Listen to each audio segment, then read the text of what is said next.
ये वाला chapter honestly बताऊं तो it is related to history. Basically, this chapter has been divided into minimum 2 parts, and to understand, if you want, you can divide this chapter in 3 parts. पहला part, what was India's situation pre 1947. 1947 में क्या हुआ था? नसीब, thank you. ये कुछ लोगों को नहीं पता होता है. अबा जबा डबा. सो 1947 में हमको मिला था इंडिपेंडेंस. उसके पहले हमारा क्या हालत था, 1947 के बाद हमारा क्या हाल हुआ. So that is post independence period. और फिर आफ्टर 1991 क्या हुआ, that is the third part of this chapter. Honestly बताऊं तो तुम लोगों को 2 ही पार्ट समझना बहुत जरूरी है. What was India situation pre 1991 and what was India situation post 1991. ये पूरा चैप्टर का क्रक्स है. But to understand this chapter better, you should also know what was India situation post pre 1947. So as he rightly said, India got independence in the year 1947. आपको India के बारे में क्या पता है? Whatever you know about India you can just share. What ever you have heard about India, आपने over the period of time, आपका 19, 20, 15 साल जितने भी साल के हो, कुछ ना कुछ तो सुना रहेगा इंडिया के बारे में over the period of time. So what is your knowledge about India, I want to know. Correct, that is the present situation. So I agree with you. Have you heard anything of the ancient India? What you are giving me is a data which is relevant post 1991. So yes, today India is the third largest economy in the world in terms of its GDP. We are, on verge of crossing many major countries. और बराबर है, बोल चलेगा. Correct. So अगर मैं 1947 के पहले का बात करूं, India was contributing 1/4 to the world GDP. GDP का मतलब समझते हैं? National income. तो पूरा वर्ल्ड अगर 100 रुपया कमाता है तो उसमें इंडिया कितना कंट्रीब्यूट करता था? More than 25%. 1/4 तो मिनिमम था. तो आज इमेजिन कर, इंडिपेंडेंस के पहले या ब्रिटिश राज के पहले इंडिया इतना एक स्ट्रॉन्ग इकोनॉमी हुआ करता था. I am sure everybody knows कि इंडिया के अंदर बहुत सारे इन्वेडर्स आए थे. There was Marathas, there was Mughals, there was Maratha invader नहीं थे, but basically they ruled the country. So many people invaded our country, they ruled our country. आज अगर मैं मुगल्स का बात करूँ तो उन्होंने इन्वेड किया. आज अगर मैं ब्रिटिशर्स का बात करूँ तो उन्होंने हमको इन्वेड किया. तो आज जब इन्वेड किया तो उसकी वजह से क्या हुआ, आज अपना हिस्ट्री टेक्स्ट बुक्स भी किसके बारे में बात करता है? Britishers and Mughals. Nobody talks about the Chandragupta Maurya's empire. Nobody talks about the Chola Empire, which was considered as one of the largest empires. अखंड भारत करके कॉन्सेप्ट हुआ करता था जो अफगानिस्तान से लेकर आई थिंक इंडिया के एंड तक हुआ करता था at one point of time. Sri Lanka भी, I think there were few parts of Bali, Indonesia. It was a very huge part and that was run by a Chola empire. But what we have studied in our history books is only probably about Mughals in your school time and about your British Raj. क्योंकि Britishers ने actually India की बहुत वाट लगाई. Do you know how Britishers entered in our country? बहुत basic सवाल है, जवाब इसका एकदम इजी है. What was trade? पहले के जमाने में यही होता था. ट्रेड के बहाने से किसी के भी घर में घुस जाओ, उसको लूटो और चले जाओ. और ब्रिटिशर्स के पास इसके अंदर PhD था, बिकॉज वो लोग कॉलोनीज बनाते थे, कॉलोनियल रूल बोलते थे उसको.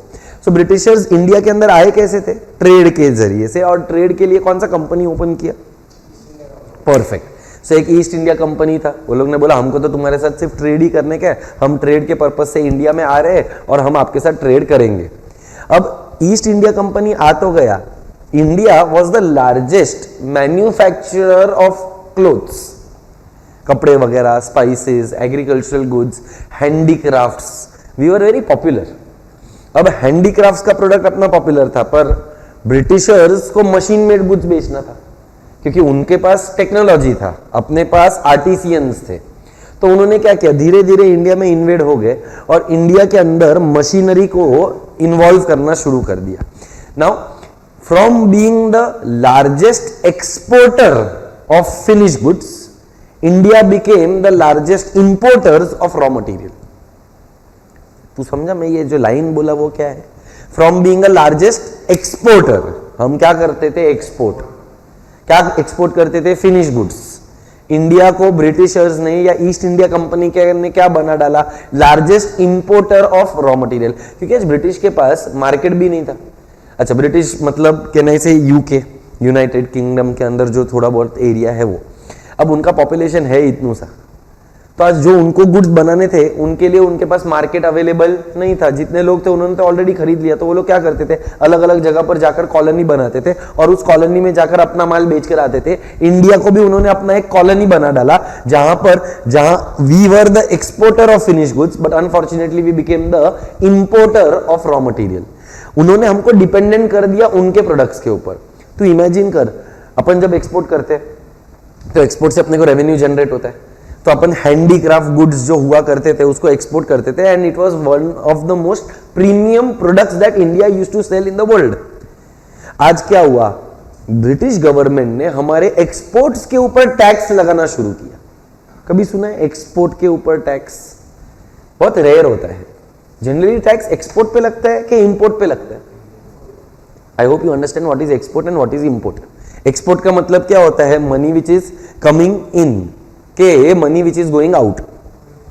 गोइंग आउट मनी के बारे में पूछा है मैंने, अभी मैं वापस गाना गा के सिखाऊं तेरे को तो साले कहने से एक्सपोर्ट का मतलब गुड्स गया तो पैसा आया ना, बराबर ना यार। हाँ, when I export a commodity it means that I am selling goods abroad, so when I sell I will receive money। So India को एक्सपोर्ट से पैसा मिलता था, एक्सपोर्ट रेवेन्यू बहुत जोरदार था, पर यही एक्सपोर्ट पर ब्रिटिश गवर्नमेंट ने क्या कर दिया, टैक्स लगाना शुरू कर दिया। तो अपना जो गुड्स था वो फॉरेनर्स के लिए क्या हो गया, सस्ता हो गया कि महंगा हो गया? ये बोलते हैं सस्ता हो गया, महंगा होएगा ना। टैक्स लगा, टैक्स का मतलब कहने से जो 100 रुपए का चीज था उसके ऊपर और 10, 15, 20% टैक्स लगाएगा तो उसका वैल्यू 120 रुपए का हो जाएगा। तो फॉरेनर्स के लिए वो क्या हो जाएगा, एक्सपेंसिव हो जाएगा। ऑलरेडी हैंडीक्राफ्ट एक्सपेंसिव रहता है क्योंकि हैंडवर्क है, उसमें तूने टैक्स लगा डाला तो वो कमोडिटी और महंगा हो गया। तो फॉरेन कंट्री में अपने कमोडिटी का डिमांड क्या हो गया, कम हो गया। तो उसके सामने ब्रिटिशर्स ने क्या किया, जो मशीन मेड गुड्स था उसके ऊपर सब्सिडी देना शुरू कर दिया। उसके ऊपर गवर्नमेंट को बोला कि भाई इस पे ज्यादा टैक्स लगाने का नहीं, मतलब वो जो उनके गुड्स थे वो सस्ते हो गए और जो अपने गुड्स थे वो महंगे हो गए। और आई एम श्योर एवरीबडी नोस कि ब्रिटिशर्स के पहले इंडिया को बोला जाता था गोल्डन स्पैरो या गोल्डन बर्ड, सोने की चिड़िया उड़ गई, क्योंकि ब्रिटिशर्स सारा माल लेकर चले गए। So when we got independence in 1947, do you really think we fought for our independence? मतलब लड़ाई किया, झगड़ा किया, या गांधी जी का वो जो पोलाइट नेचर था? Exactly. So do you really think that we fought for our independence? The answer is no. अपना हिस्ट्री बुक्स अपने को यही बताता है कि it was Gandhi ji's efforts, it was probably Lal Bahadur Shastri, वो कौन थे, सुभाष चंद्र बोस के एफर्ट। ये सब बात बराबर है, but as a matter of fact अब इंडिया में कुछ बचा ही नहीं था लूटने के लिए, because by the time Britishers left India's growth rate was probably 1-2% और इवन वेंट टू नेगेटिव।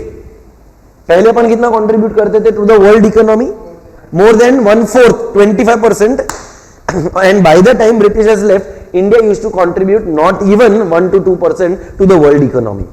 तो अब मेरे को एक बात बता, क्या ब्रिटिशर्स को अब इंडिया में कोई इंटरेस्ट था? नहीं, और उसी वजह से शायद वो लोग अपने को छोड़कर चले गए। अब ट्रेड के माध्यम माइक पेन है, तो अब इंडिपेंडेंस तो मिल गया, पर तुझे सच बात बताऊं तो वो जबरदस्ती वाला इंडिपेंडेंस था। अब इंडिया के पास कुछ बचा नहीं था। इंडिया को वो लोगों ने ट्रेडिशनली किल कर दिया था, एजुकेशन वाइज किल कर दिया था, मॉनिटरी वाइज, फाइनेंस वाइज किल कर दिया था। बेसिकली अब इंडिया में कुछ बचा नहीं था, जिसकी वजह से इंडिया को बोला जाओ अब तुम तुम्हारे हिसाब से चल लो। मतलब हाथ काट दिए, पैर काट दिए, बोलते जा चल खुद खाना खा। अब जैसे इंडिया को इंडिपेंडेंस मिला, कहना है इंडिया में गवर्नमेंट नाम का कॉन्सेप्ट पहली बार आया रहेगा। क्यों गवर्नमेंट नाम का कॉन्सेप्ट पहली बार आया रहेगा? क्योंकि इसके पहले तो ब्रिटिशर्स थे, उसके पहले मुगल्स थे, उसके पहले कोई और राज चल रहा था, तो गवर्नमेंट नाम का तो कोई चीज था ही नहीं। अच्छा, गवर्नमेंट में 3 टाइप का सिस्टम होता है। Do you know what are the 3 types of economic systems?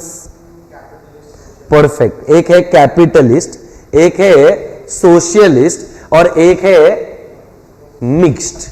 Do you know what are the meanings of these three? What do you mean by capitalist, what do you mean by socialist, what do you mean by mixed? Capitalism मतलब yes,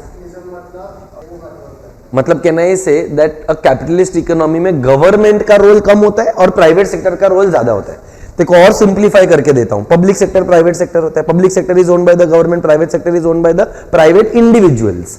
सो capitalist जो लोग होते हैं, आपने chapter number 1 में एक Adam Smith का definition पढ़ा था, साइंस ऑफ मटीरियल वेल्थ, है क्या ऐसा कुछ याद? ऐसा नाम तो सुना ही रहेगा, science of material wealth. Adam Smith क्या बोलता था? ना बाप बड़ा ना भैया, सबसे बड़ा रुपया, भाड़ में जाए जनता, अपना काम बनता। मतलब गवर्नमेंट का role in a capitalist economy is minimalistic, या तो ना के बराबर, नो गवर्नमेंट इंटरफियरेंस बोलते हैं। क्या बोलते हैं उसको? No government interference. इसको लैटिन लैंग्वेज में बोलते हैं लेजियस फेयर इकोनॉमी। कौन सा faire economy? Laissez faire. Laissez faire का मतलब in short government Hrithik Roshan नहीं बनेगा। ऋतिक रोशन उंगली नहीं करेगा। So basically what I am trying to say is capitalist economy में factors of production will be owned by private sector. Capitalist economy में अगर प्राइवेट सेक्टर रहेगा तो उनका मेन मोटिव क्या रहेगा? लोगों का वेलफेयर रहेगा कि प्रॉफिट रहेगा? प्रॉफिट रहेगा। सो एक होता है कैपिटलिस्ट, इसका ही ऑपोजिट होता है सोशलिस्ट। बताओ what is a socialist economy? Perfect, major role government role play करता है और उनका मेन मोटिव क्या होता है? प्रॉफिट कमाना, पैसा कमाना, बाहर में जाए जनता, अपना काम बनता, के वेलफेयर ऑफ द इकोनॉमी। उनका agreed, but I am talking still in the year 1947। So I will come to your point. तू आज के डेट के पॉइंट ऑफ व्यू से वापस बोल रहा है। सो कहना से जब हम 1947 में थे तभी there was a socialist economy जिसका मेन मोटिव वेलफेयर हुआ करता था। पर इंडिया ने क्या सिलेक्ट किया? ना कैपिटलिस्ट सिलेक्ट किया, ना सोशलिस्ट सिलेक्ट किया। अपन ने बोला थोड़ा इसका ढापा, थोड़ा उसका ढापा, अपना लाइफ जिंगा लाला।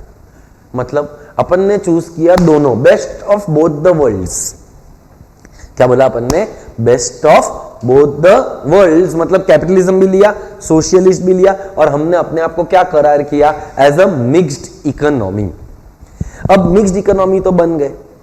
तो मिक्स्ड इकोनॉमी में मेरे को एक बात बता, प्राइवेट और पब्लिक दोनों का रोल होना चाहिए कि नहीं होना चाहिए? होना चाहिए। आपको क्या लगता है 1947 के बाद क्या इंडिया में ऐसा रियलिटी में हुआ था कि नहीं हुआ था? बोलने के लिए तो मिक्स्ड थे, तो आइडियलिस्टिकली क्या होना चाहिए था? प्राइवेट सेक्टर पब्लिक सेक्टर दोनों का पार्टिसिपेशन होना चाहिए था, थोड़ा 19-20 होना चाहिए था, उससे ज्यादा तो फर्क नहीं होना चाहिए था। पर अपना तो पूरा 20-20 ही था। Majorly the role was played by the government. Private sector को अपन ने रोल दिया ही नहीं। क्यों? क्योंकि दूध का जला हुआ छाछ भी फूक फूक कर पीता है। ये कहावत सुना है क्या कभी? दूध का जला, जब दूध पिया जबान जल गई तो वो छाछ जो ठंडा होता है वो भी फूक फूक कर पीता है। क्योंकि इंडिया ने ऑलरेडी इतनी बार एक्सपीरियंस कर लिया था कि अगर सब कुछ प्राइवेट सेक्टर ट्रेडर्स को दे दिया तो साला वापस कोई ट्रेडर आएगा, वापस इंडिया पर कोई राज कर जाएगा, वापस इंडिया की एमबीए करके जाएगा। एमबीए मतलब मदर ब्रदर ऑल टुगेदर, तू जो सोचा वो नहीं। सो can I say that somewhere और the other there was this fear कि if everything is now given to private sector they will again start ruling our country. And that is the reason why government was a mixed economy but with a socialist pattern.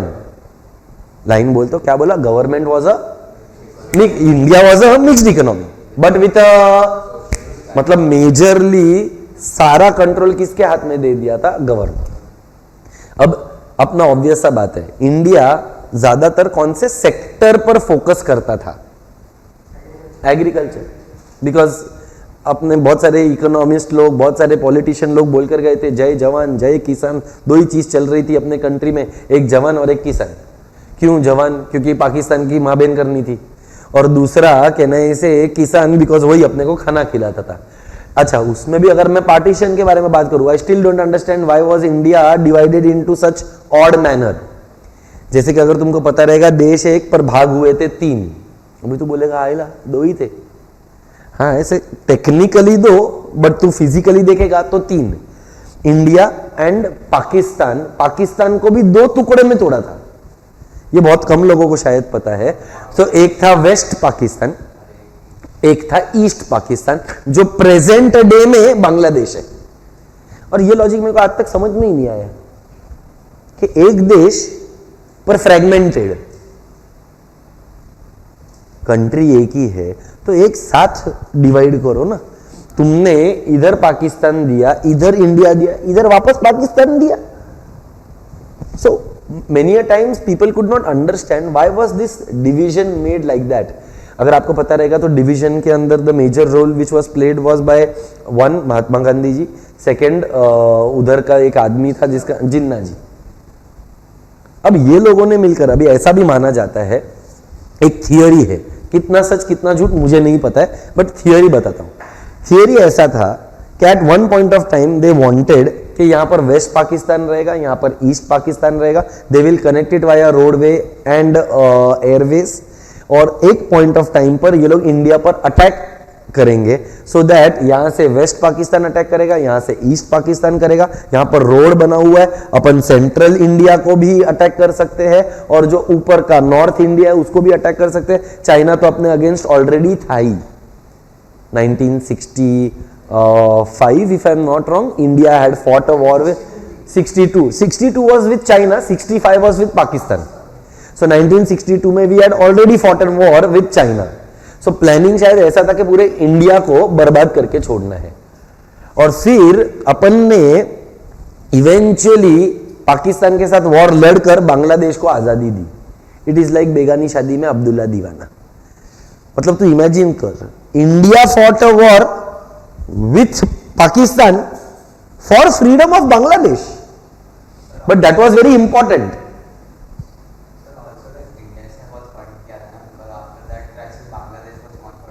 Of course, क्योंकि अगर आज अपन उसको fund नहीं करते तो शायद पाकिस्तान कहीं से फंडिंग लेकर इंडिया की वाट लगा डालता। सो देख, जो ऊपर के लेवल पर होता है ना, वो शायद तेरे को और मेरे को तो पता भी नहीं चलेगा। जो पॉलिटिकल लेवल पर होता है ना, you never know what is the kind of politics that they can play to secure the country. So कहीं ना कहीं क्या हुआ, इंडिपेंडेंस तो मिल गया, एग्रीकल्चर को इंपॉर्टेंस भी दे दिया, बट अपने को ये रियलाइज हुआ कि इंडियंस को एग्रीकल्चर करना तो है क्योंकि उनके पास और कुछ करने के लिए स्किल ही नहीं। इंडियंस वर अनएजुकेटेड, इंडिया का लिटरेसी रेट बहुत ज्यादा कम, इंडिया का हेल्थ मतलब लाइफ एक्सपेक्टेंसी करके कुछ सुना है, number of years that a person is expected to live, वो कम, एजुकेशन कम, हेल्थ कम, बर्थ रेट ज्यादा। तुम लोग ने एक थियरी पढ़ा था जिसका नाम था थियरी ऑफ डेमोग्राफिक ट्रांजिशन। अपना साला बर्थ रेट भी ज्यादा था, डेथ रेट भी ज्यादा था, फिर धीरे धीरे ये हो गया, आपके बर्थ रेट तो कम नहीं हो रहा है पर डेथ रेट कम हो गया, तो साला पॉपुलेशन एक्सप्लोजन हो गया। अब इमेजिन कर, 1947 के बाद एक के बाद एक कुछ ना कुछ प्रॉब्लम तो आना शुरू ही हो गया। 1962 में we fought a war with China, 1965 में we fought a war with Pakistan, 1971-72 में we fought a war with Pakistan for Bangladesh. मतलब in a span of 10 to 12 years we fought 3 wars। तुझे पता है कि one war can take a country 20 to 25 years behind in terms of its, क्योंकि एक war के अंदर एक्सपेंडिचर कितना हाई लेवल का होता है, मिसाइल्स बोल, ह्यूमन रिसोर्सेज बोल, अपना कैपिटल रिसोर्सेज बोल, सारे रिसोर्सेज का इस्तेमाल करता है। और ऐसा प्रूवन फैक्ट्स है, न्यूमेरिकल डेटा बोलता है कि one war is equal to approximately 20 to 25 years of the growth. कौन सा ग्रोथ? डी ग्रोथ का मतलब ग्रोथ मिल रहा है कि कम हो रहा है। अब इंडिया को करंटली कितना इयर्स ऑफ इंडिपेंडेंस हुआ है? अराउंड 75+ years, 75 to 80 के बीच में हुआ है। इंडिया ऑलरेडी 4 वॉर तो लड़ चुका है। आई ऑलरेडी गेव यू 1961-62, फिर 65 Pakistan, 71-72 with Pakistan again for Bangladesh, and 1999 में कारगिल वॉर हुआ। साला आजादी को हुआ 75 साल, अपन ऑलरेडी -25 के रन रेट पर चल रहे हैं, क्योंकि one war if it is 25 years, we are already that back. सोच, इतना पीछे होने के बावजूद भी today India is amongst the top 5 countries in the world. मतलब अगर अपन अपना ट्रू पोटेंशियल को एक्सप्लोर करते तो शायद आज India would have been the top most country in the world. आज अपना जो नेबर्स है वो बहुत ट्रबल्ड है। क्या बोला? अपना जो नेबर्स है वो बहुत, तो जो ट्रबल्ड नेबर्स रहेगा वो अपने को भी ट्रबल ही करेगा ना। आज तू कोई भी इंडिया को ज्योग्राफिकली देख, बहुत बुरी तरीके से फंसा हुआ है इंडिया। यहां पर पाकिस्तान उंगली करता है, यहां पर बांग्लादेश बुदबुदी करता है, ऊपर से चाइना उंगली करता है, नीचे श्रीलंका बैठा हुआ है जिसके खुद की हालत खराब है। So when I talk about India's geographical location, rich in terms of natural resources but poor in terms of the countries with which we are aligned. और ये तो सिर्फ शुरुआत है, ये तो एक प्रॉब्लम है वॉर का। दूसरा प्रॉब्लम क्या? 1960 टू 1970 का जो डेकेड था उसमें 3 बार तो ड्रॉट आ गया। ड्रॉट का मतलब समझते हैं? सूखा। ड्रॉट के वजह से क्या प्रॉब्लम हुआ रहेगा? खाने पीने के वांदे। एग्रीकल्चर के अंदर प्रोडक्शन ही नहीं हुआ। एग्रीकल्चरल गुड्स बनाने तो थे, पर agriculture in India is dependent on what? Monsoons. Monsoons आया ही नहीं, पानी ही नहीं था, जिसकी वजह से ड्रॉट का प्रॉब्लम हुआ। अच्छा, अब अपन ने क्या बोला कि तेरे को क्या लगता है कोई भी इकोनॉमी सिर्फ एग्रीकल्चर के बलबूते पे आगे बढ़ सकता है क्या? तो कौन से सेक्टर को डेवलप करना जरूरी है other than agriculture? And China का ग्रोथ स्टोरी क्या है? मैन्युफैक्चरिंग ना। If you see in Asia, can I say the most powerful economy is China. और चाइना अगर आगे तक बढ़ा है तो उसके पीछे की वजह क्या है? मैन्युफैक्चरिंग है। तो आज इंडिया ने भी क्या सोचा, अपन भी मैन्युफैक्चरिंग पे फोकस करते। एक आदमी था, कुछ लोगों ने शायद नाम सुना रहेगा, प्रशांता महालनोबिस। सुना है क्या by any chance? He was an Indian economist. उसने एक मॉडल बनाया जिसका नाम था महालनोबिस मॉडल। तुमने शायद 3 जगहों का नाम तो पक्का सुना रहेगा, भिलई, दुर्गापुर, राउरकेला। नहीं सुना? कोई नहीं। दीज आर 3 प्लेसेस जहां पर ये प्रशांता महालनोबिस ने गवर्नमेंट को रेकमेंड किया था कि we should have capital goods industries. मतलब अपना फोकस पहले किस पर था? एग्रीकल्चर। पर ये जो आदमी था महालनोबिस, उसने क्या बोला कि we should have given importance to industrial sector. अच्छा, इंडस्ट्रीज में क्या लगता है? इंडस्ट्रियल सेक्टर को सेटअप करना है तो इंडस्ट्री, अभी जैसे कि एग्रीकल्चर में पानी लगता है, वैसे ही इंडस्ट्रियल सेक्टर में क्या लगता है? ओके, पैसे से क्या करेगा? पैसा तो एग्रीकल्चर में भी लगता है यार। फैक्ट्री सेटअप करने के लिए फैक्ट्री के अंदर क्या चाहिए? मशीनरी चाहिए। स्किल भी तूने बोला, वेरी गुड आंसर। लैंड तो इंडिया में है, India is quite a big country. Steam बोला? स्टील चलेगा ना? स्टील भी चलेगा मेरे को। सो कहना चाहिए स्टील भी चाहिए, और बेटा इंडस्ट्री को चलाने के लिए स्किल भी चाहिए, क्योंकि मशीनरी ऑपरेट करने को भी तो आना चाहिए ना। क्योंकि जब आप एक इंडस्ट्री में काम करते हो तो आप लार्ज स्केल इंडस्ट्री में रहोगे तो मशीनरी का भी इस्तेमाल होगा। तो स्किल बोल, स्टील बोल, आयरन एंड ओर बोल, मशीनरी बोल, ये सबका रिक्वायरमेंट था। अब ये सबका रिक्वायरमेंट तो था, बट क्या इंडिया फाइनेंशियली स्टेबल कंट्री था? We had already taken partition in 1947, जहां पर इंडिया का ग्रोथ रेट वाज हार्डली 1-2%। उसके बाद अपन ने पाकिस्तान, चाइना के साथ वॉर्स लड़े। उसके बाद इंडिया के अंदर ड्रॉट्स आया। ये हिंदू मुस्लिम राइट्स तो अलग लेवल पर चलते ही रहेंगे अपने पास्ट में। तो क्या इंडिया के पास इंडस्ट्रीज को फाइनेंस करने के लिए पैसा था? नहीं था, क्योंकि सारा पैसा किधर गया? वॉर्स में गया। सारा पैसा किधर गया? फार्मर लोगों को इरिगेशन फैसिलिटीज प्रोवाइड करने में गया रहेगा, उनको कोई ना कोई वेलफेयर स्कीम देने में गया रहेगा। तो अब पैसा आया किधर से? अब इंडस्ट्रीज तो खोलना था। महालनोबिस ने मॉडल बनाया, गवर्नमेंट ने अप्रूव भी किया, पैसा कम पड़ रहा था। तो जब पैसा कम पड़ता है तो गवर्नमेंट करता क्या? डेट लेता है। अभी ये डेट लोगों को समझ में आएगा कि नहीं आएगा मालूम नहीं। Vihaan, I think that's an irrelevant question. Anyway, so debt का मतलब क्या? लोन्स होता है। अच्छा, लोन्स कहां से लिया? विद इन द कंट्री के आउटसाइड द कंट्री? अपने पास तो है ही नहीं ना, अपन तो इंटरनेशनल भिखारी है। We didn't have the money, so what we did? We borrowed money, borrowed from our best friend. Do you know who was India's best friend during independence? Absolutely correct. But it was earlier known as USSR, Soviet Union. वो Russia तो एक part है, जैसे अखंड भारत का आज हो गया इंडिया एक छोटा सा पार्ट, वैसे ही यूएसएसआर में कजाकिस्तान, उज्बेकिस्तान, ये किसके साथ, यूक्रेन, ये सब पहले यूएसएसआर का पार्ट हुआ करता था और अपना सबसे क्लोजेस्ट अलाय वाज रशिया। तो अपन रशिया के पास गए, रशिया को बोला ये तू मेरा बेस्ट फ्रेंड पैसा देना पैसा तो चाहिए ना यार, आज तेरे को कंट्री में फाइनेंस करने के लिए कुछ ना कुछ तो करना ही था, तो रशिया के पास गया, रशिया से पैसा लिया। अच्छा, रशिया से पैसा तो लिया in the form of debt और in the form of borrowings. अब पैसे से क्या खरीदने का था, मशीनरी खरीदने का था। अपन ने क्या किया, वही पैसा जो रशिया से लिया था वही पैसे से अपन ने रशिया से ही मशीनरी भी खरीदा।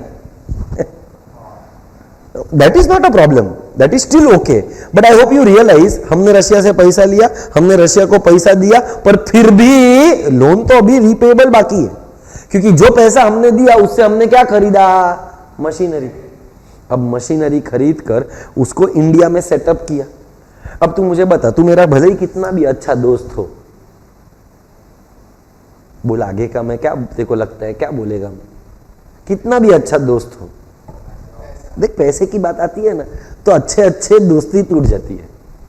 तो आज जब 1 साल हो गया, 2 साल हो गया, 5 साल हो गया, 7 साल हो गया, 10 साल हो गया, 10 साल तक रशिया ने शायद पैसा नहीं मांगा, पर कभी ना कभी तो मांगा रहेगा।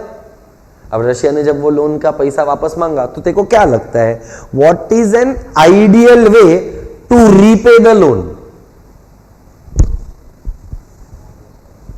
सोच के बोल। मैंने तेरे से पैसा लिया, मैंने उस पैसे से क्या किया, मशीनरी खरीदा। अब मशीनरी से मुझे क्या करना चाहिए, वो देना चाहिए था, पर अनफॉर्चुनेटली अपना तो सारा पैसा किधर इस्तेमाल हो रहा था, वॉर्स में, अनफॉर्चुनेटली वेलफेयर स्कीम्स में। सो अपन ने क्या किया, अपना दूसरा बेस्ट फ्रेंड यूएस, अपन अभी यूएस के पास गया, यूएस के बोला तू मेरा बेस्ट फ्रेंड ना, लाना पैसा लाना। तो अपन ने बेसिकली, तुझे सिंपल लेमेन्स लैंग्वेज में बात करूं तो इंडिया ने क्या किया, इसकी टोपी एक का लोन चुकाने के लिए हमने दूसरे से लोन लिया। तेरे को नहीं लगता है यहां पर तेरा वो स्टेटमेंट आना चाहिए था, यहां उसने कुछ तो बोला जो मैंने देखा और उसको रियलाइज हुआ, don't you think this is a shitty situation because you are in a debt trap. फंस गया ना तू। अब बता, यूएस किसी दिन पैसा मांगने के लिए आएगा, अब अपन क्या करेंगे, जापान के पास जाएंगे, जापान को बोलेंगे जापान तू मेरा बेस्ट फ्रेंड, जापान से लोन लेकर इसका लोन चुकाया, जापान का लोन चुकाने के बाद आएगा तो ब्रिटिश के पास जाएगा, उसको बोलेगा ए भाई तू मेरा बेस्ट फ्रेंड, तू मेरे को पैसा दे। इस तरीके से don't you think you are in a vicious circle, जहां पर तू ये लोन को कभी रीपे ही नहीं कर पाएगा। यू राइटली सेड कि लोन रीपे कैसे करना चाहिए, आपने जिस पर्पस के लिए लोन लिया उस पर्पस से पैसा कमाकर रीपे करो। मैंने लोन क्या पर्पस से लिया था, इंडस्ट्रीज को सेटअप करने का, कैपिटल गुड्स को बनाने का, iron ore, steel, capital industries बनाकर उससे जो माल बनेगा, उससे जो गुड्स बनेगा, उससे जो भी रेवेन्यू जनरेट होएगा, उसका एक पार्ट लोन रीपेमेंट में जाना चाहिए, पर ऐसा इंडिया में हुआ नहीं। अब तू देख रहा है धीरे धीरे तेरे को शायद रियलाइज हो रहा रहेगा, यार मैं क्या बात कर रहा है, सारी पॉजिटिव बातें कर रहा हूं कि नेगेटिव बातें कर रहा हूं, और मैं कर रहा हूं ये मेरा नेचर है कि ये रियलिटी है। So am I making up things के these are facts, these are facts. अभी इंडिया के अंदर एक प्रॉब्लम क्या था, हम बोलने के लिए कौन सा इकोनॉमी थे, बट हमने फॉलो कौन सा पैटर्न किया, सोशलिस्ट। एक और प्रॉब्लम क्या आया, ड्रॉट्स। एक और प्रॉब्लम क्या आया, वॉर्स। एक और प्रॉब्लम क्या आया कि हम लोन्स को रीपे कर पा रहे नहीं है। Did we give a lot of power to private sector कि we give a lot of power to public sector? तो अगर तू प्राइवेट सेक्टर कंपनी है, तेरे को इंडिया में बिजनेस करने का है, तो तू करेगा कैसे? तेरे को गवर्नमेंट के पास जाने का और गवर्नमेंट के पास से लाइसेंस लेने का। क्या लेने का? लाइसेंसिंग। तुमने सुना रहेगा कि इंडिया के अंदर एक कॉन्सेप्ट हुआ करता था जिसका नाम था लाइसेंस राज। ऐसा बोलते ना, गुंडा राज। वैसा ही एक कॉन्सेप्ट होता था इंडिया के अंदर, बोलते थे लाइसेंस राज। तू बिलीव नहीं करेगा भाई, तेरे को जो चीज बनाने का है ना इंडिया में, उसके लिए तेरे को एक लाइसेंस लगेगा। Any commodity if a private sector wants to make, they require a licence. तू एक बॉटल मैन्युफैक्चरिंग कंपनी है, तुझे बॉटल बनाने का है, गवर्नमेंट से लाइसेंस ले। गवर्नमेंट अगर अप्रूवल देगा तो ही तू बॉटल बना सकता है। अच्छा, तुझे अगर ये माइक बनाने का है, बना, गवर्नमेंट के पास जाने का, लाइसेंस लेने का, गवर्नमेंट अप्रूवल किया तो तुझे प्रोडक्शन अलाउड है। तू घड़ी बोल, तू जूता बोल, तू बेल्ट बोल, तू कपड़े बोल, तू माइक बोल, तू any commodity which was made in India was subject to licensing. अच्छा, लाइसेंसिंग आया मतलब तेरे को किसके पास जाने का, और गवर्नमेंट के पास गया मतलब क्या, अप्रूवल के लिए। हाँ, किधर, अंडर द टेबल के ओवर द टेबल? देख, ओवर द टेबल तो जो लीगल फीस है वो, पर भाई अभी अपना गवर्नमेंट, अपने को भी मालूम है 100 में से 99 बेईमान, फिर भी मेरा भारत मान।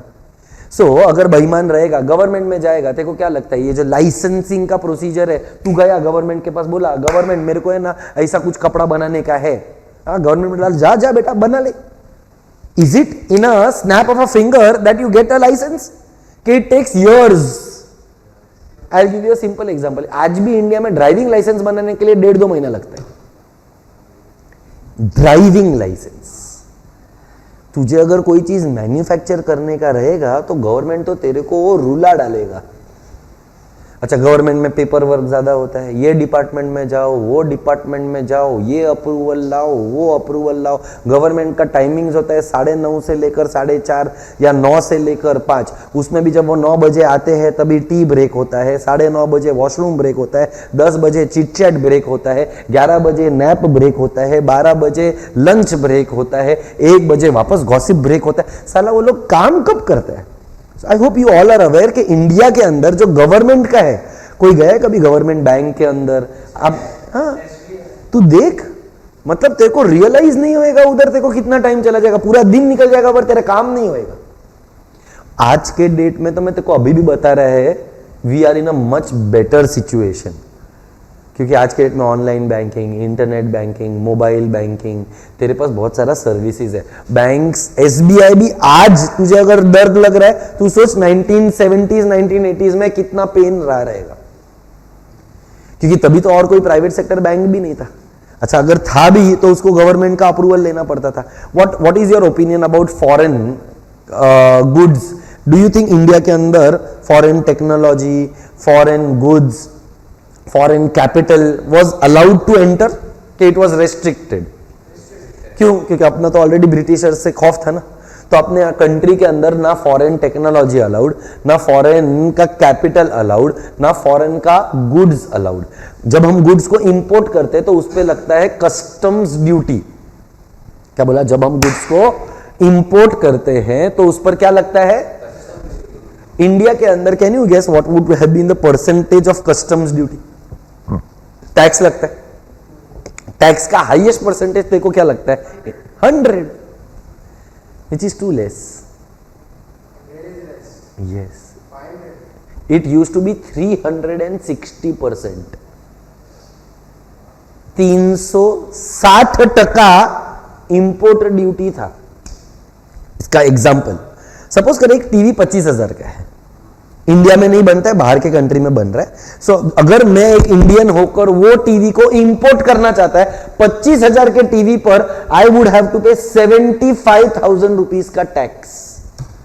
मतलब 300% हुआ ना, 25,000 इंटू 3 इज 75। सो अगर 25,000 का टीवी लेना है, आई हैड टू पे अ टैक्स ऑफ 75,000। ये तो ऐसा बात हो गया ना, चाय से ज्यादा किटली गर्म है। Because the product cost is 25, but the tax you pay on the product is more than that.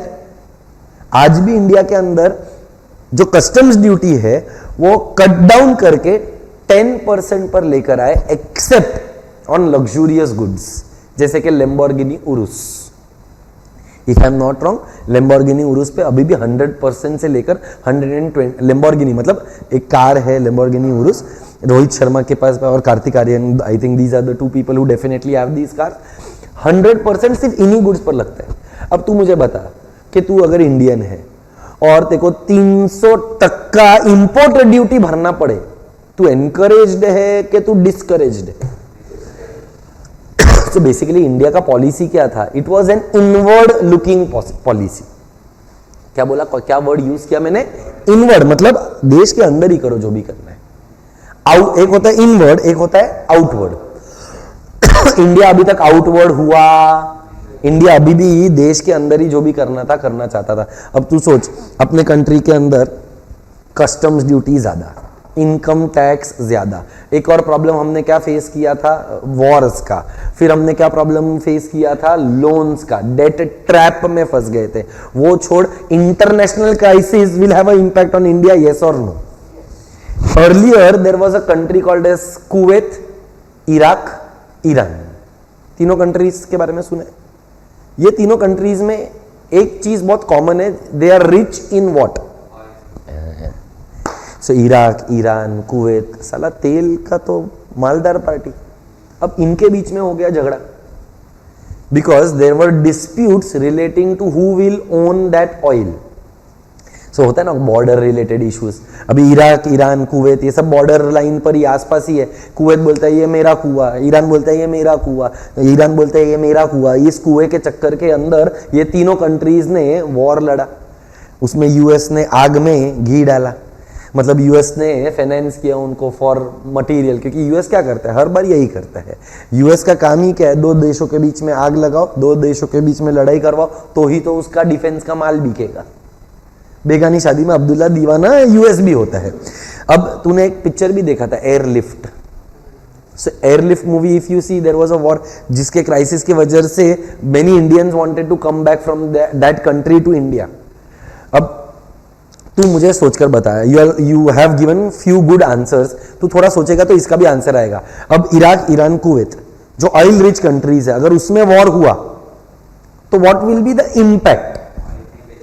Oil नहीं बेचेगा, और अगर बेचेगा तो ऑयल का प्राइसेस बढ़ जाएगा।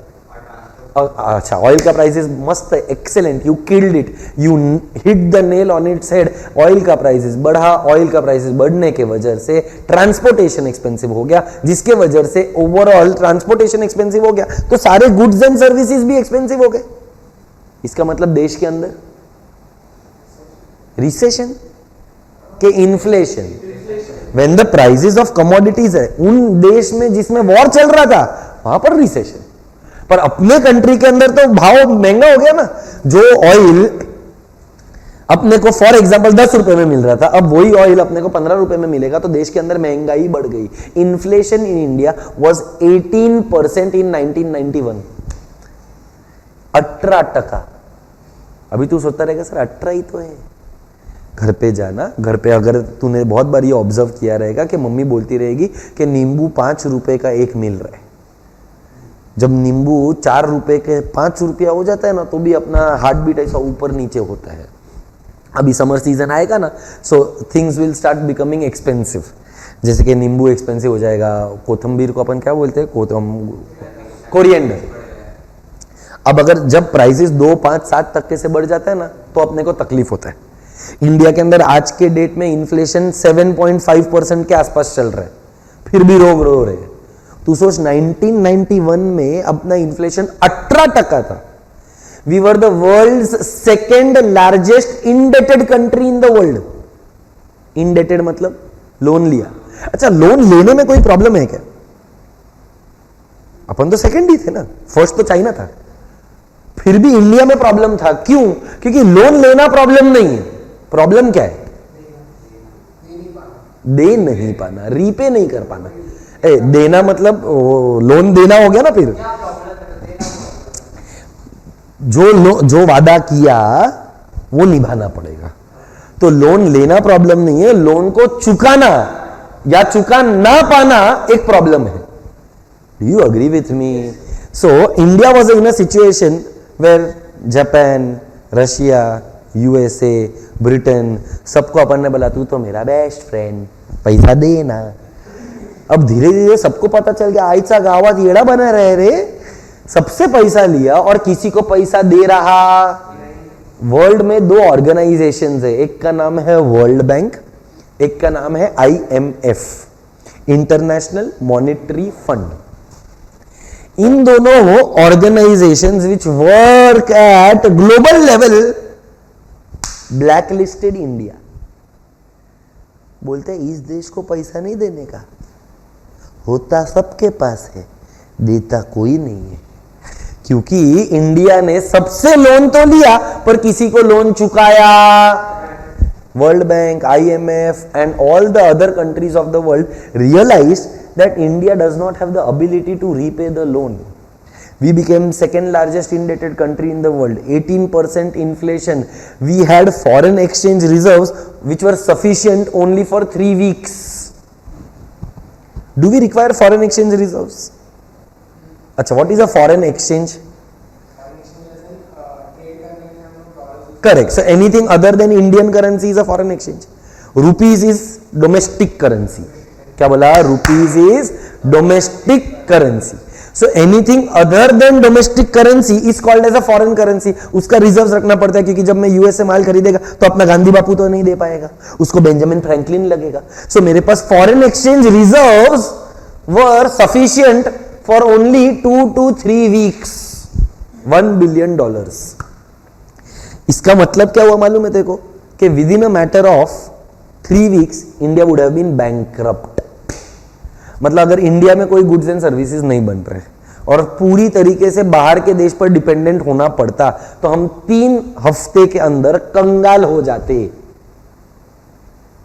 बहुत फेवरेबल सिचुएशन है नहीं? मस्त, lovely. Are we living in a, मतलब 1991 में डोंट यू थिंक अपनी फटी पड़ी थी. तुझे अगर मैं ये लास्ट 35-40 मिनट्स, अगर आई डोंट नो तुमको पका नहीं पका, सॉरी अगर मैंने पकाया रहेगा, बट ये हिस्ट्री स्टोरी टेलिंग के फॉर्म में अगर मैं तेरे को समझाएगा ना, तू रियलाइज करेगा तेरा 2 आंसर पढ़ के भी हो गया. अब I am just coming to the point which I wanted to make. In short, if I have to cut short the entire explanation and tell you, जो हालत आज पाकिस्तान का है, जो हालत 2 साल पहले बांग्लादेश का था, श्रीलंका का था, और जो हालत आज बांग्लादेश का है, वो हालत इंडिया में 1991 में था. आई होप यू आर अवेयर कि बांग्लादेश की जो प्राइम मिनिस्टर थी, she fled away, she came to India and then she went to UK. I hope you are aware कि श्रीलंका का भी प्रेसिडेंट था, उसने छोड़ छाड़ कर भाग गया. पाकिस्तान में तो आज तक कोई भी प्रेसिडेंट प्राइम मिनिस्टर ने पूरा टेन्योर ही कंप्लीट नहीं किया है. मतलब 70 साल हो गए आजादी को, but none of the prime ministers have got a full 5-year tenure. So there is an economic turmoil. समझते हैं क्या टर्मोइल मतलब? बर्बादी. इकोनॉमी बर्बाद है. ऐसे सिचुएशन के अंदर तू सोच, अपन 1991 में इतना खराब हालत में था. अपना तेरे को क्या लगता है, इनकम ज्यादा था कि एक्सपेंडिचर ज्यादा था? डेफिसिट ज्यादा था. अपने कंट्री के अंदर फूड सप्लाई का प्रॉब्लम, अपने कंट्री के अंदर लोन रीपेमेंट का प्रॉब्लम. मतलब मैंने पिछले 15-20 मिनट में सिर्फ प्रॉब्लम्स ही बोला है. फॉरेन एक्सचेंज रिजर्व्स नहीं, फॉरेन टेक्नोलॉजी नहीं, फॉरेन कैपिटल नहीं.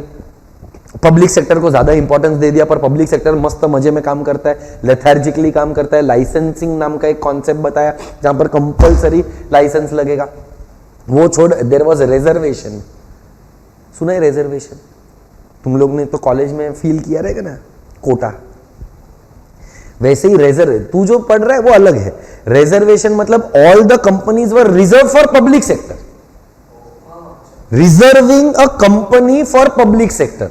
सो वो लोग ने ना list A, list B, list C companies बनाया. मतलब कंपनीज को 3 कैटेगरी में तोड़ा.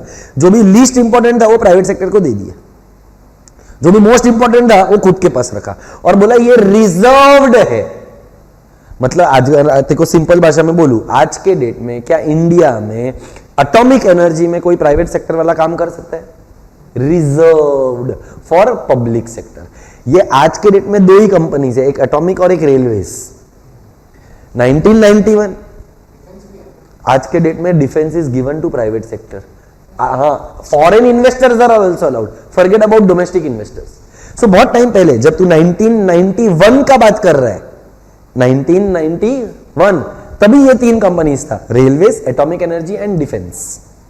बट आज के डेट में सिर्फ 2, रेलवेज एंड एटॉमिक एनर्जी. और मैं तेरे को और थोड़ा बताऊं ना, आज के डेट में तो रेलवेज के अंदर भी थोड़ा प्राइवेट सेक्टर इन्वेस्टमेंट आ गया, because Tejas is a private sector run train. पटरी लगाने का काम गवर्नमेंट का है, ओवरहेड वायर्स लगाने का काम गवर्नमेंट का है, पर वो जो सर्विस है ना तेजस ट्रेन का, that is not run by the government, it is run by a private sector. So आज के डेट में तो तू बोल सकता है कि only atomic energy is the company which is completely reserved. So तू, अगर मैं तुझे बताऊं, पहले 1991 के पहले लाइसेंसिंग और रिजर्वेशन था, तो 1991 के बाद डी लाइसेंसिंग और डी रिजर्वेशन. क्या बोला? 1991 के बाद डी लाइसेंसिंग और डी रिजर्वेशन आया. तो ये रिफॉर्म्स जो वर्ड है, can you explain me the meaning of the word reform? Correct, जो एग्जिस्टिंग है उसको चेंज करके नया बनाना. इसमें एक और वर्ड ऐड कर, क्योंकि चेंज नेगेटिव भी हो सकता है और पॉजिटिव भी हो सकता है. Correct. So a reform would always mean a positive change. क्या बोला? Reform will always mean a dash change. इसीलिए दो लोग आए, एक का नाम PV Narasimha Rao, who was India's prime minister, और दूसरे आदमी थे जिनका नाम था Manmohan Singh, MMS, Manmohan Singh, who was India's finance minister. These two, along with World Bank and IMF, brought something called as LPG. LPG मतलब लिक्विड पेट्रोलियम गैस. नसीब, देखो लगता है ये सारा प्रॉब्लम LPG से सॉल्व होएगा. LPG का एक और फुल फॉर्म है liberalisation, privatisation, globalisation. So with the help of LPG India के अंदर हम आज इस सिचुएशन में हैं कि बेटा इंडिया के अंदर आज inflation is less than 10%. India आज के डेट में लोन तो लेता है पर अपनी औकात है कि उस लोन को रीपे कर सके.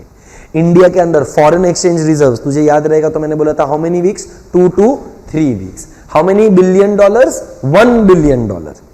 आज के डेट में इंडिया के पास we have foreign exchange reserves sufficient for 5 to 6 months. 3 हफ्ते से 6 महीने तक का सफर तैर कर लिया. वो $1 billion is today standing at 450+ billion dollars. मतलब हमने जो पॉलिसीज लाया उस पॉलिसीज की वजह से क्या हुआ रहेगा? पॉजिटिव इंपैक्ट आया रहेगा, जिसके वजह से इंडिया क्या हो गया? वीक इकोनॉमी से एक स्ट्रॉन्ग इकोनॉमी बन गया. Are we clear with that? Have you definitely understood whatever I have explain? Is there anything that you have not understood? Sure है? तो देख, तेरा क्वेश्चन नंबर 1 तो मेरा पढ़ाकर भी हो गया.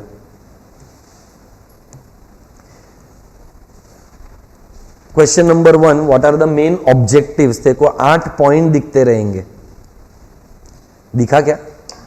मार्क करना, इंपॉर्टेंट वो आंसर को सब लोग.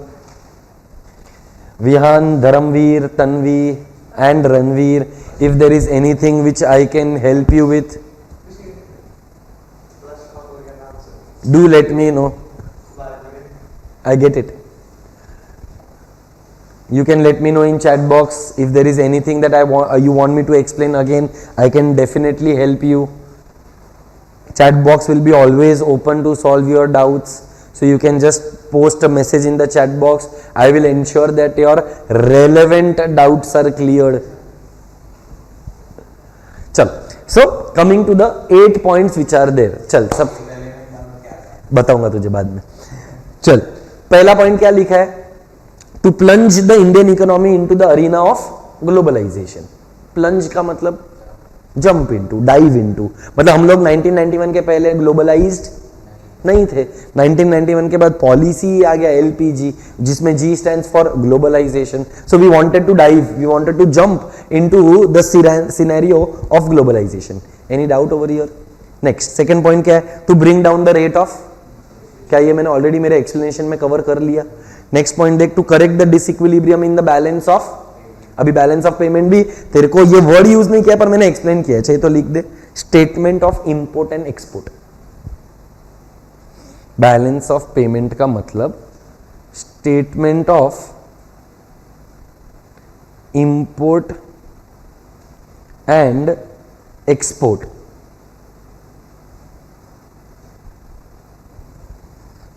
मेरे को बता, अपने कंट्री में क्या ज्यादा था क्या कम था? इंपोर्ट्स ज्यादा था और एक्सपोर्ट्स कम था, जिसकी वजह से रिसीट्स ज्यादा था कि एक्सपेंडिचर ज्यादा था? सो इसका मतलब बैलेंस है कि इम्बैलेंस है? तो पर अभी क्या दिया है, टू अचीव, नहीं, टू किधर गया, correct the disequilibrium in the balance of payment. So balance of payment एक ऐसा स्टेटमेंट है जिसमें इंपोर्ट एक्सपोर्ट रिकॉर्ड होता है। अपना इंपोर्ट ज्यादा था, एक्सपोर्ट कम था, तो उसको क्या करना है, गैप को और बढ़ाना है कि कम करना है, मतलब क्या बढ़ाना है, एक्सपोर्ट बढ़ाना है, इंपोर्ट्स कम करना है, तो इक्विलिब्रियम पर लेकर आना है। बढ़ सकता हूं आगे, देख नेक्स्ट पॉइंट क्या है, टू एक्वायर हायर, मतलब आउटपुट बढ़ाना है। फिफ्थ वाला पॉइंट देख, to build sufficient, I hope you realise, ये भी मैंने पॉइंट मेरे एक्सप्लेनेशन में कहीं ना कहीं तो कवर कर ही लिया है। नेक्स्ट वाला पॉइंट देख क्या दिया है, to achieve economic and to reduce, physical नहीं है बेटा, फिजिकल है, हाँ, फिजिकल डेफिसिट। अच्छा, डेफिसिट का मतलब क्या होता है, dash is greater than dash. Deficit का मतलब there is surplus of something के lack of something. So deficit वहां पर लिख, एक्सपेंडिचर ग्रेटर देन,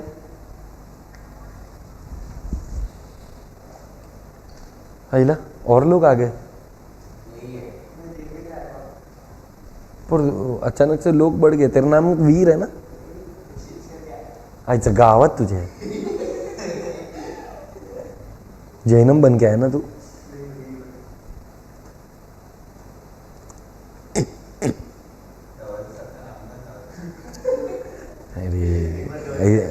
ऐसा क्या करता है रे, ऐसा किसी के दर्द नहीं देने का, ऑलरेडी दर्द कम है। मीम्स देख रहे तो क्या हो गया, हाँ। सो अब मेरे को बता, इंडिया अभी बेटा बैलेंस ऑफ पेमेंट सिर्फ इंपोर्ट एक्सपोर्ट का था, I repeat balance of payment सिर्फ, पर जब अपन बजट बनाते, अभी रिसेंटली 15 दिन पहले एक बजट आया था, 1 फरवरी budget was announced in our country. Budget सिर्फ इंपोर्ट एक्सपोर्ट को लेकर होता है कि पूरे देश का होता है, तो अब पूरे देश में अगर एक्सपेंडिचर ज्यादा है और इनकम कम है, इसका मतलब देयर इज अ डेफिसिट, तो ये डेफिसिट को बढ़ाना है कि कम करना है। तो अभी पढ़िए वाला पॉइंट क्या दिया है, to achieve economic stabilisation and to reduce fiscal deficit. So deficit को कम करना है, मतलब इनकम बढ़ाना है और एक्सपेंडिचर कम करना है। See fiscal deficit is a type of deficit, ये तू 12th स्टैंडर्ड में जब पढ़ेगा ना तब तेरे को आएगा। इन शॉर्ट तू इतना समझ के चल कि कंट्री का टोटल इनकम और कंट्री का टोटल एक्सपेंडिचर, जब कंट्री का expenditure is greater then income तो उसको बोलते हैं डेफिसिट। ये फिस्कल डेफिसिट के लिए एक फॉर्मूला है, लॉजिक है, जो फिलहाल तेरे लिए थोड़ा इररिलेवेंट है। जब तू 12th स्टैंडर्ड में आएगा तब पूरा एक चैप्टर है, and if I am not wrong you are a champions batch student, so तेरे को तो सीए फाउंडेशन में भी आएगा ये वाला चीज। सो थोड़ा सा उसके लिए पेशेंस रख के फिस्कल डेफिसिट कैसे कैलकुलेट होता है, क्या होता है, for 11th standard it is going to be irrelevant. In simple language, what can you say that what is a deficit when dash is greater than dash? When expenditure is greater than income, it is called as a deficit. बढ़ू आगे, चल next वाला point देख, to establish international trade relation for free flow of goods without any restrictions. ये globalisation के अंदर automatically achieve हो जाएगा। And there is one more point if I am not wrong, last देख, to increase the participation of which sector, क्योंकि अपन ने क्या बोला था 1991 के पहले ज्यादातर कंट्रोल किसके हाथ में था, गवर्नमेंट। तो अभी अपने को LPG, P for which means you have to give more role to the private sector. So देख, तेरे को लगा रहेगा कि मैंने पिछले 1 घंटे में बहुत पकाया, बट अगर तूने ऑब्जर्व किया रहेगा तो वो 1 घंटे का पकाने का वजह तेरा क्वेश्चन नंबर 1 के साथ question number 2 is also done. What are the features of 1991 का NEP का फुल फॉर्म है न्यू इकोनॉमिक पॉलिसी। सो देख, features of economic policy of 1991, सबसे पहला पॉइंट क्या मुझे एक्सप्लेन करने का जरूरत है, लाइसेंसिंग के डी लाइसेंसिंग। सो तुझे ये पता होना चाहिए कि लाइसेंसिंग कब था और पोस्ट 1991 डी लाइसेंसिंग। प्री में क्या था, रिजर्वेशन, तो पोस्ट में D reservation, which is your next नहीं है, आएगा किधर ना किधर तो होना ही चाहिए, ये है ना, नहीं तो पचका हो जाएगा। नहीं होना ही चाहिए, लिबरलाइजेशन के अंदर रहेगा, तो फिर I will come to that because that is also a point. So I firstly that India के अंदर एक पॉलिसी था जिसका नाम था डी लाइसेंसिंग. सेकेंड वाला पॉइंट देख, abolition of which act? MRTP, monopolies restrictive trade practices. So government नहीं चाहता था कि किसी का भी मोनोपोली बने, तो गवर्नमेंट क्या करता था कि अगर तूने एक एक्स प्रोडक्शन कैपेसिटी को एक्सीड किया तो उसके ऊपर तू प्रोड्यूस कर सकता नहीं. सो फॉर एग्जांपल तू एक मैन्युफैक्चरर, अब तेरे पास जो असेट्स है, तेरा पर्सनल असेट्स के बिजनेस का असेट्स, वो अगर 20 करोड़ से एक्सीड किया तो you will be term monopoly. और मोनोपोली बन गया तो देखो गवर्नमेंट के पास जाने का, अप्रूवल लेने का, over the table under the table जो भी रहेगा करने का और अप्रूवल लेने का. अब ये 20 करोड़ के लिमिट को गवर्नमेंट ने 50 करोड़ किया, 50 को 100 करोड़ किया. फिर रियलाइज हुआ कि बिजनेस के अंदर 100 करोड़ कोई बड़ी बात नहीं है, तो गवर्नमेंट ने MRTP एक्ट को ही निकाल डाला और उसकी जगह पर लेकर आए कंपटीशन पॉलिसी. क्या लेकर आए? सो अगर मैं तेको नट शेल में बताऊं, कहना इसे MRTP was restrictive whereas competition policy is not restrictive but facilitating.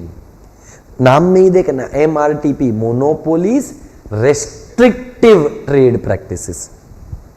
Are we clear with that? Sure है ये वाला? नहीं समझा रहेगा तो मैं और भी बात कर सकता हूं इसके अंदर. Are you 100% clear? नेक्स्ट वाला पॉइंट देख, encouragement to which sector? Why do you think we must have encourage small sector? मैंने ये एक्सप्लेन ऑलरेडी किया है, तेरे को आंसर फ्रेम करने को आना चाहिए. स्मॉल सेक्टर मतलब कैन आई से small scale industries, cottage industries, village industries. Why do you think that we should be focusing? Can ऐसे ये अपना स्टार्ट में ही डिस्कस हो चुका था कि ये पॉपुलेशन एक्सप्लोजन हो गया था, जहाँ पर बर्थ रेट ज़्यादा है, डेथ रेट कम है, तो सर्वाइवल रेट ज़्यादा है.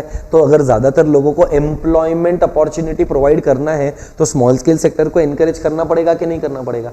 सो गवर्नमेंट ने क्या कोशिश किया कि स्मॉल स्केल सेक्टर को एनकरेज करने का कोशिश किया. नेक्स्ट वाला देख, एनकरेजिंग विच इन्वेस्टमेंट? मतलब पहले इंडिया के अंदर फॉरेन इन्वेस्टमेंट अलाउड था कि नहीं था? फॉरेन टेक्नोलॉजी अलाउड था कि नहीं था?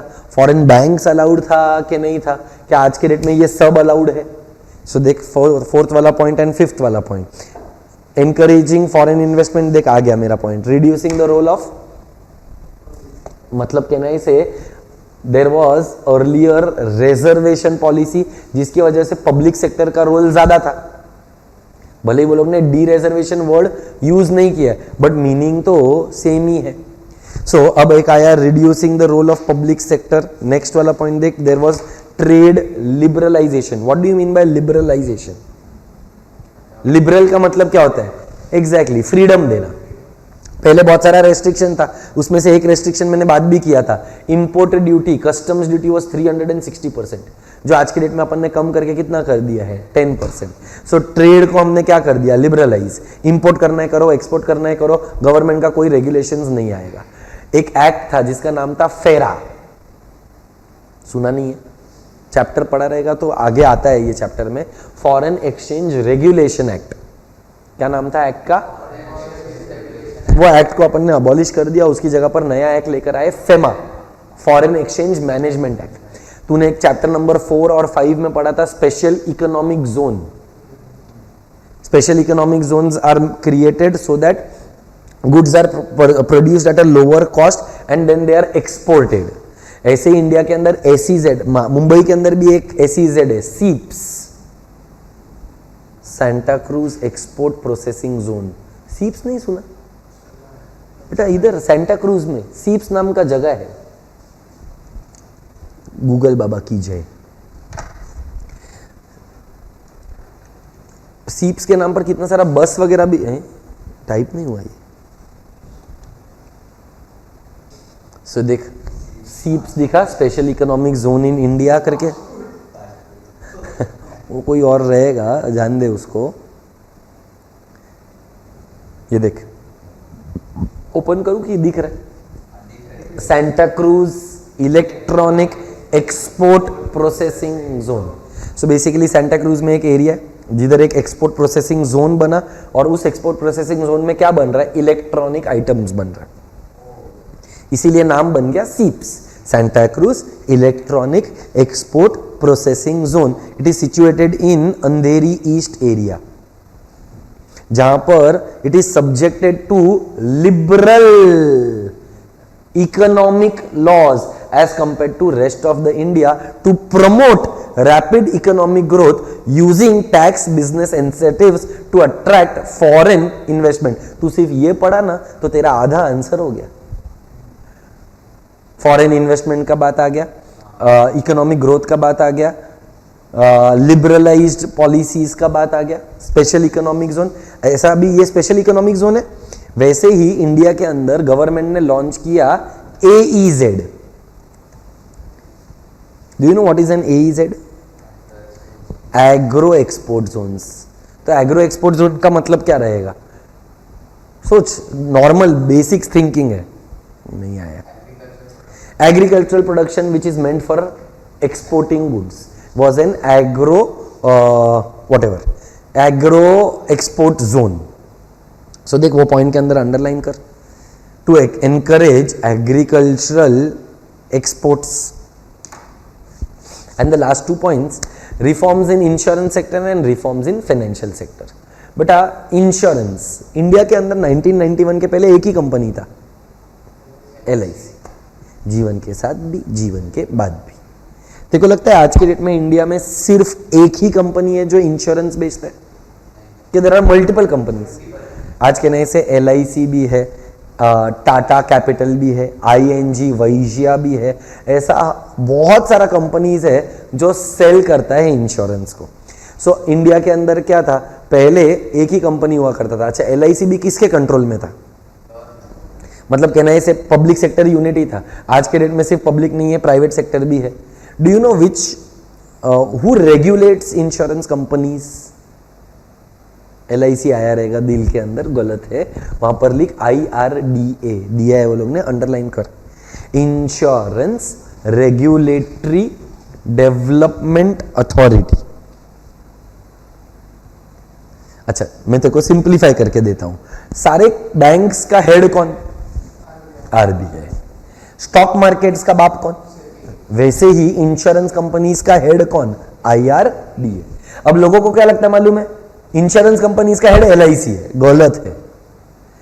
इंश्योरेंस कंपनी LIC है, पर उन सब इंश्योरेंस कंपनीज के रूल्स बनाने वाला IRDA है, insurance regulatory development authority. And the last point I have already explain. मेरे को बता 1991 के पहले प्राइवेट सेक्टर बैंक्स अलाउड था क्या? आज अलाउड है क्या? That is your point number 8. Reforms in financial sector.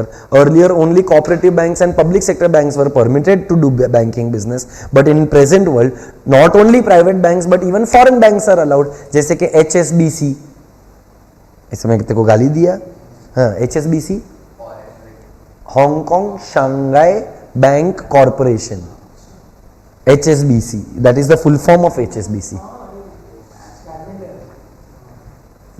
Badminton को स्पॉन्सर करते हैं वो लोग. Yes yes, I agree with you. Sports में बहुत सारे बैंक्स, सिटी बैंक का नाम सुना रहेगा. So Citibank is a foreign bank, HSBC bank is a foreign bank, Deutsche bank सुना रहेगा, that is a foreign bank. हाँ, DBS, I am not sure about that, can be, हो सकता है. बहुत सारा है ना, अभी वर्ल्ड में कितना सारा बैंक रहेगा, सब तो मेरे को बायट नहीं है. JP Morgan is not a bank, financial institution है ना. पर यहां पर किसके बारे में बात की है? पॉइंट पर फॉरेन बैंक्स. नहीं, I agree financial sector, but the point that they have explained is the bank. So yes, JP Morgan is definitely a financial institution. I am not sure, सुना नहीं है मैंने. हो सकता है JP Morgan चेज हो सकता है, गूगल पे सर्च करने का. JP Morgan चेज, हाँ, तो it is an American multinational bank. So definitely ऐसा कितना कितना कंट्रीज रहेगा, हर एक कंट्री में खुद का बैंक रहेगा. Practically not possible to remember them all. Are we clear with that? Are you sure? So, of course, but that is an Indian bank. Yes, HDFC, ICICI are Indian bank. Kotak Bank is a private sector bank. SBI is public sector bank, and that too SBI का तो एक act बना है. So it is a statutory body of the government, क्योंकि वो law के through आया है. Of course, LIC का भी एक्ट है.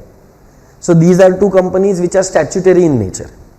ये सब लीगल लैंग्वेज में होता है, you can ignore.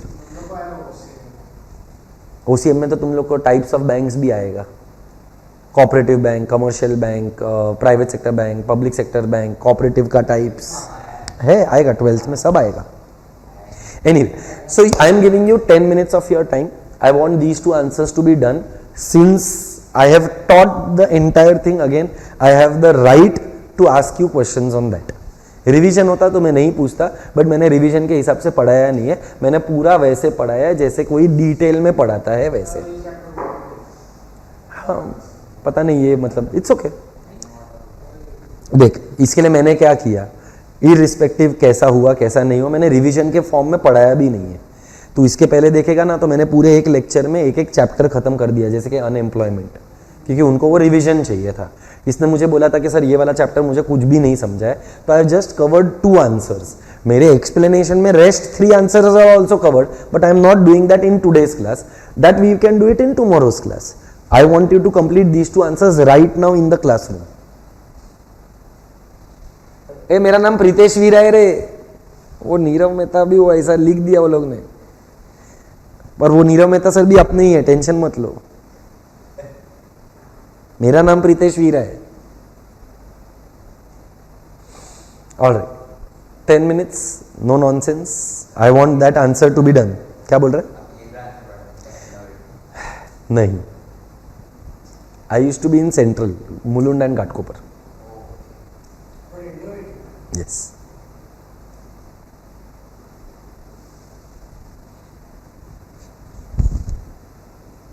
देख, मैंने वो बुक का भी नाम लिया था, वेल्थ ऑफ नेशंस, अगर तुझे याद रहेगा तो. Adam Smith is the promoter of self interest, and he had announced or written a book by the name of Wealth of Nations, which promoted wealth and capitalism. मेरे को कल के class के अंदर ये भी एक एक्सपेक्टेशन है कि आप ये दोनों आंसर्स लिख कर आओगे. मेरे को चलेगा, पर तेरे को दोनों आंसर्स लिखने को जाएगा ना तो 9:30 बजे तक भी होएगा नहीं. मेरे को चलेगा. तो एक काम करते हैं, क्वेश्चन नंबर 1 वो objectives of new economic policies वो अभी लिख, और क्वेश्चन नंबर 2 तू कल लिख करा. और तुझे अगर यहाँ पर बैठकर लिखना है, we don't have a problem, तू बैठकर लिख सकता है. I am done. मतलब I am not going to teach anything more. I want to ask question on question number 1, objectives of new economic policy, and एक और question, features of new economic policy. So I might not go ahead. I think it's almost 9 o'clock. 10 minute तुम लोग को पढ़ने के लिए लगेगा, and we should be done. तुम लोगों को एग्जाम पॉइंट ऑफ व्यू से अगर कोई और चैप्टर भी करना है तो मुझे बताओ. बोल ना, पोद्दार में है तू कि एनएम में? आजा, मुझे पता है बहुत सारा आउट ऑफ सिलेबस है, मुलुंड घाटकोपर सब. So I have taught many Poddar वाले स्टूडेंट्स, बट जो तेरा पोद्दार वाला सिलेबस है वो बहुत बेसिक है. मतलब तू सेल्फ स्टडी भी करेगा तो भी तुझे समझ में आएगा. दो if you want any kind of my help, I will definitely do it. So तू कल के लेक्चर में लेकर आ. हाँ, तो कल क्या करेंगे अपन, वापस 8:45 9 o'clock तक ये पढ़ लेंगे, और फिर पोद्दार वाला जो सिलेबस रहेगा वो अपन कवर कर लेते.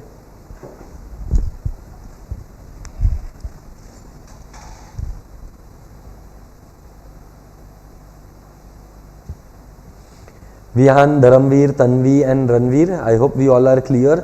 Sir in text book, okay, inflation is 16.7. मैंने 18 बोल दिया, सॉरी भाई, 16.7. नहीं, you have to go by what the government textbook is saying, Vihan. So you are absolutely correct. It was my error, not 18% but 16.7%. नहीं 16. Let's, अगर पता ही है तो फिर क्यों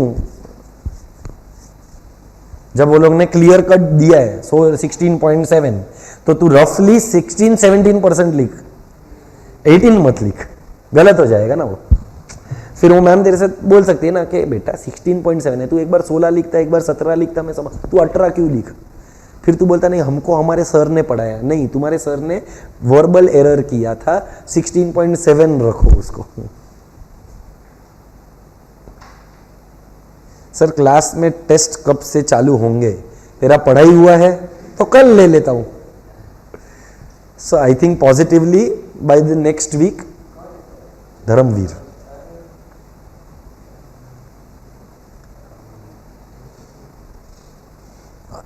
Always, Vihan, not a problem. I hope I have solved your doubts, beta. If you have any further doubts, I will be willing to solve those as well. Ranveer, you will be getting separate notes from Professional Academy for your 12th standard, provided you are with Professional Academy.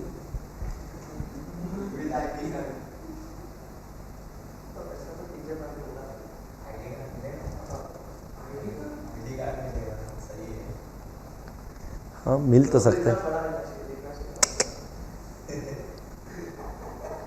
Sir, we are with the students, you are not there the last week. अचानक से तेरा मन क्यों बदल गया साले?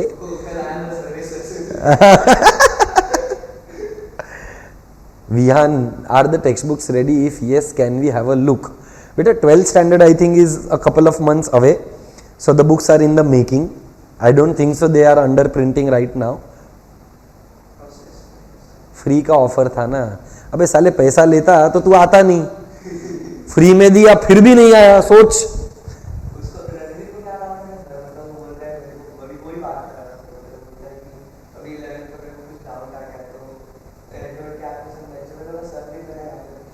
Whatever you can choose whatever way you want, क्योंकि देख you have paid fees for 11th standard over there, so ideally they are liable to give you the services for 11th standard, which means आपके पास recorded lectures तो है ही, तो अगर आपको recorded lectures से cover करना है you can, पर अगर आपको मेरा कोई help चाहिए रहेगा face to face या online, I am okay to support you in that manner also.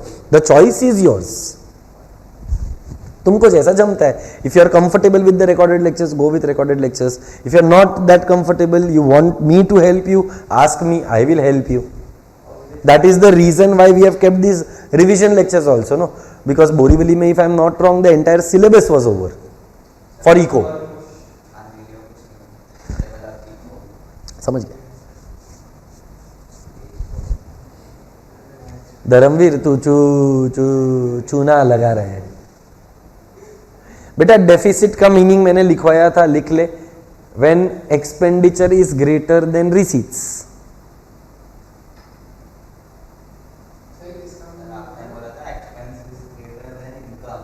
Receipts का मतलब इनकम ही हुआ ना. So another word for income is receipts. So it is okay if you right income और receipts, no problem. सो deficit का मतलब होता है कोई चीज का कमी होना. जब इनकम कम होता है और उसके सामने एक्सपेंडिचर ज्यादा होता है तो हम उसको बोलते हैं डेफिसिट. सो इंडिया का हालत 1991 में डेफिसिट वाला था. आज भी वही है, पर तभी थोड़ा वर्स्ट था, तभी थोड़ा खराब था. बराबर है विहान? ओके विहान. और जब अपन 12th में जाएंगे ना विहान, तो फिस्कल डेफिसिट इन डिटेल क्या होता है वो भी पढ़ेंगे. So it is a type of deficit. Deficit के अंदर 3-4 कैटेगरीज आते हैं. उन 3-4 कैटेगरी में से एक कैटेगरी का नाम है फिस्कल डेफिसिट.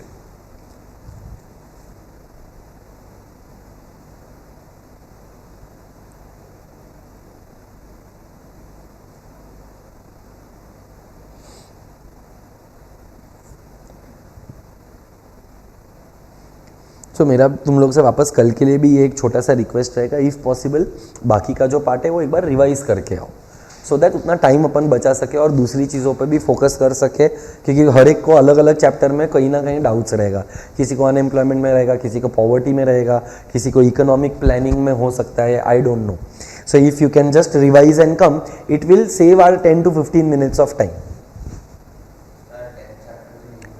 करवा देगा. अभी 10 चैप्टर तो तेरा फाइनली किधर आएगा, फाइनल एग्जाम्स में ही, और फाइनल एग्जाम्स को तो बहुत टाइम है। कल अपना ये चैप्टर खत्म हो जाएगा, उसके बाद अगर तुम लोगों को कोई डाउट्स नहीं रहेगा तो in the next week I will start with 10 chapter economic planning.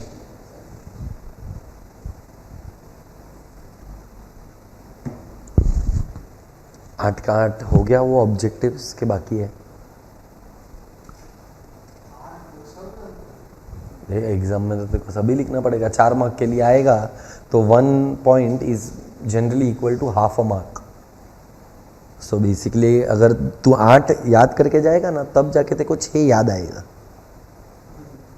क्योंकि तेको 8 का 8 थोड़ी ना याद आने वाला है। तू आज 8 याद करेगा तो एग्जाम में 6 याद आएगा।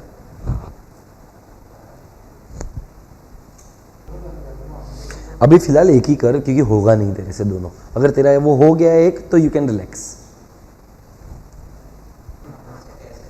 बेसिकली वी अग्रीड, उन्होंने ही अपने को सजेशन दिया कि एलपीजी लाओ, लिबरलाइजेशन, प्राइवेटाइजेशन, ग्लोबलाइजेशन लाओ। Then we gave gold to them, गिरवी दिया, और उसके बदले में वो लोग ने अपने को पैसा दिया।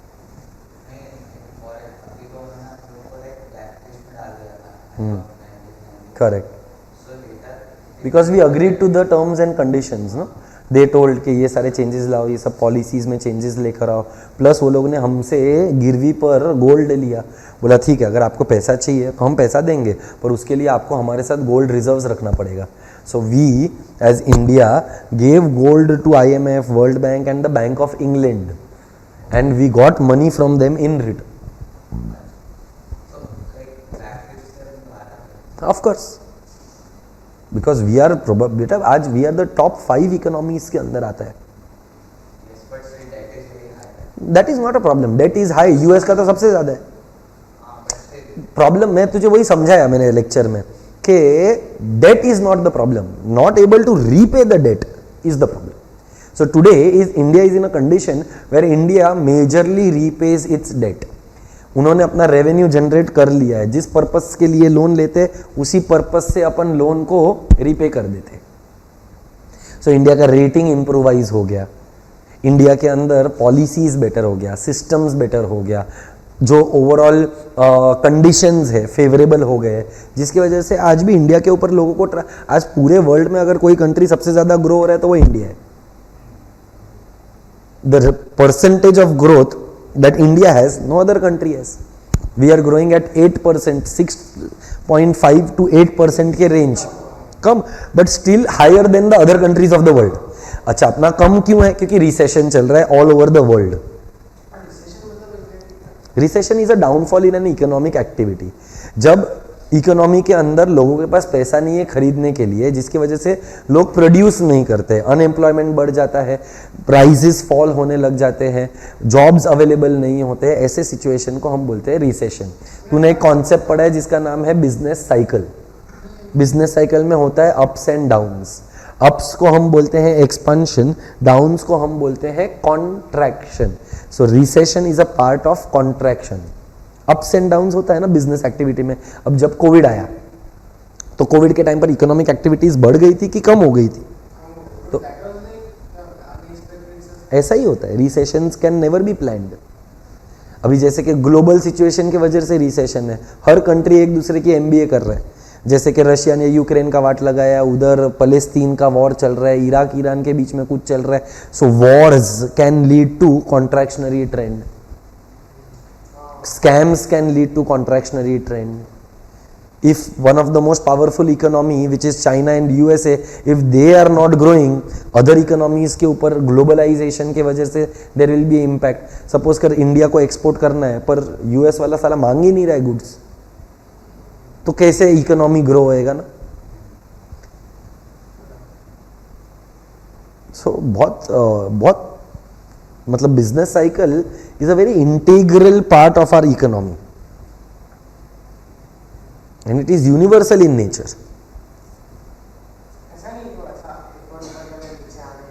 आएगा ही, अनएक्सपेक्टेड अप्स एंड डाउन्स चलता ही रहेगा।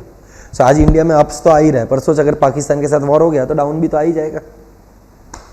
So it is not like तू एक पोजीशन पर गया तो हमेशा तू वहीं पर रुकेगा, इट इज ऑलवेज देयर।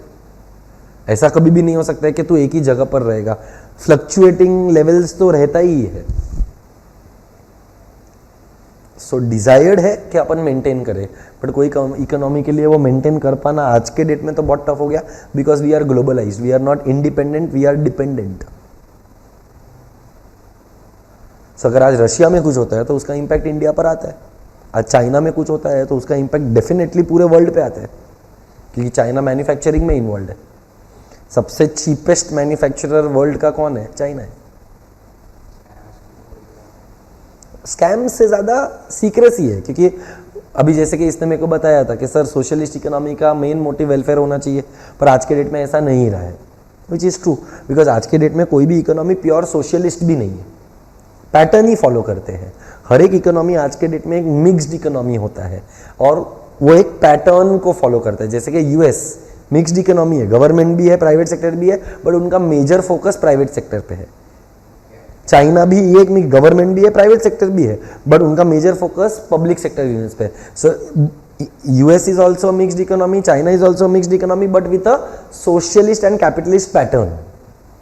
तो रियलिस्टिकली चाइना का birth as a socialist economy हुआ है, realistically USA is a capitalist economy, but all over the world today there are governments and there are private sector both. बड़ा वाला class क्या करेगा मेरे को नहीं मालूम, आने दे, कितना ही बड़ा लगेगा। पर अभी वो लोग को बोल कल का लेक्चर बैठकर मतलब नहीं है, because they if they have missed today's lecture and they expect, हाँ अरे पर देख कर देखो, लगता है देख कर आएंगे, चूना लगाते हैं, फिर कल का लेक्चर कुछ समझेगा नहीं, फिर मेरे को गाली डालेंगे क्या पकाया साले ने। वो 3 आए वो अलग बात है। Sir, whose idea was it? Manmohan Singh? Not exactly. It was the entire economy, Vihan. So LPG का model was promoted even by Gandhi. कौन सा गांधी वो याद करने दे, राहुल गांधी के पप्पा Rajiv Gandhi. So Rajiv Gandhi was also a strong promoter of LPG model. No problem, Dharamveer. So are we all clear for today's class? Can we go ahead? End the session for today. I will request कि कल किसी को भी मत बुला, because coming midway of the chapter doesn't make any sense. One condition, if somebody wants to attend today's class, they have to come with the recorded lecture seen. अगर वो लोग आज का लेक्चर देखकर आते हैं तो उनको बोल। Okay, Vihan, no problem. Vihan, had we met at Ghatkopar Center by any chance? Are you the same guy? Because एक लड़का था जो विरार का ही था और विहान ही था उसका नाम। नहीं, विहान पारेख बोल रहा है कि आई स्टे इन विरार। अब ये विहान, या तो तू झूठ बोल रहा है या तो इसको पता नहीं है। हाँ साले, तो फिर क्यों बीच में बेगा, तू वापस बेगानी शादी में अब्दुल्ला दीवाना। ठीक है, चलो, that's it for today. Thank you so much. Please like, share, subscribe, comment, hit the bell icon. Bye bye.